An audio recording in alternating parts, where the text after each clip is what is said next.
Hi there, and welcome to this day in history for January 28th. January 28th is the 28th day of the year in the Gregorian calendar, with 337 days remaining until the end of the year, except for leap years, when there are 338 days remaining to the end of the year. Today's word is panacea. Panacea is a noun that means a remedy or solution for all difficulties or diseases, a cure-all. Of course, such a thing does not actually exist. If it sounds too good to be true, it probably is. The word panacea comes to us from Latin, Greek before that, after the name of a Greek goddess, which means all healing. A little sidetrack here. Panacea was the ancient Greek goddess of universal health, and she had 4 sisters. Hygeia, the goddess or personification of health, cleanliness, sanitation, and from whose name we get the word hygiene. Yaso, the goddess of recuperation from illness. Sizo, the goddess of the healing process. And Aglaia, the goddess of beauty, splendor, glory, magnificence, and adornment. Panacea also had brothers who were mostly associated with medicine and healing, and had various adventures and seemed more human. Perhaps we can take them up another time, but today we're talking about Panacea.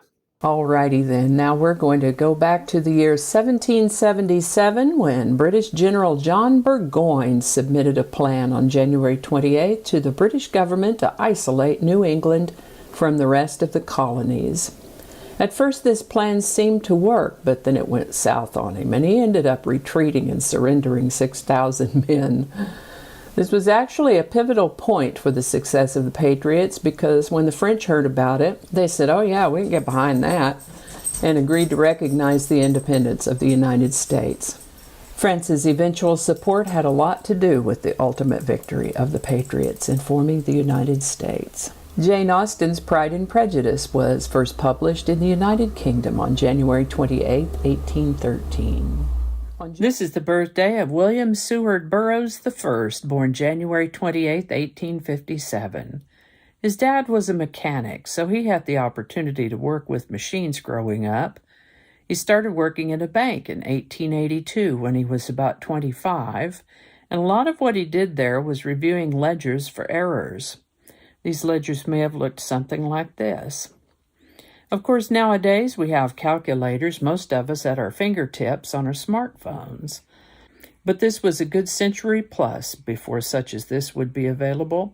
There were some prototypical adding machines at the time, but those were apparently complex and difficult to use, and in the hands of the inexperienced, one could get insanely wrong answers with those devices. Clerical work was not favorable for Burroughs, and he left banking and moved from upstate New York to St. Louis, where the weather was warmer. He got a job in a machine shop, but his time in the bank had him thinking about an adding machine, or as he called it, a calculating machine. He worked one up and filed for his first patent in 1885, formed a company in 1886. Mr. Burroughs died in 1898 at the age of 41, and after his death, his business partner renamed the company the Burroughs Adding Machine Company. In 1953, Burroughs became the Burroughs Corporation and expanded to other types of business equipment such as typewriters, printers, and computers. Mr. Burroughs had formed his original adding machine company in 1886, and 100 years later, in 1986, Burroughs merged with Sperry Univac to form Unisys. On January 28, 1958, the Lego Company patented the design of its Lego bricks, still compatible with bricks produced today.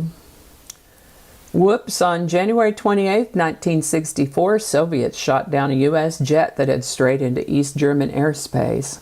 During the American Music Awards ceremony on January 28, 1985, 45 music stars met up for a marathon recording session to sing a song called We Are the World. It's a phenomenal work, still gives me goosebumps, and amazing rich voices. They raised more than $60 million for African famine relief. On January 28, 1986, the Space Shuttle Challenger took off from Cape Canaveral, Florida, carrying 5 NASA astronauts, 1 payload specialist, and 1 civilian school teacher. It was to be a historic flight, and in fact it was, but not in the way anyone had planned. A little over a minute, about 73 seconds after the liftoff, the spacecraft essentially disintegrated in an explosion, in the first major shuttle accident in which there were no survivors. And I think that's enough for today. As always, links to my research are included in the show notes. Thanks for watching. Give it a thumbs up if you enjoyed this video. Consider subscribing if you haven't already. Let me know your thoughts in the comments section and share this with others. While you're here, check out my other channel, 8 Susquehanna, link in the show notes. Thanks again, and I'll see you next time. Alrighty. Let's read that again. Neighbors. Let's try something different here. That might not make it into the video, we'll see. Okay, let's try that again. Not too salty though. Gotta be just right. No, it's not. Okay, hold on. That's not a nice way to say it.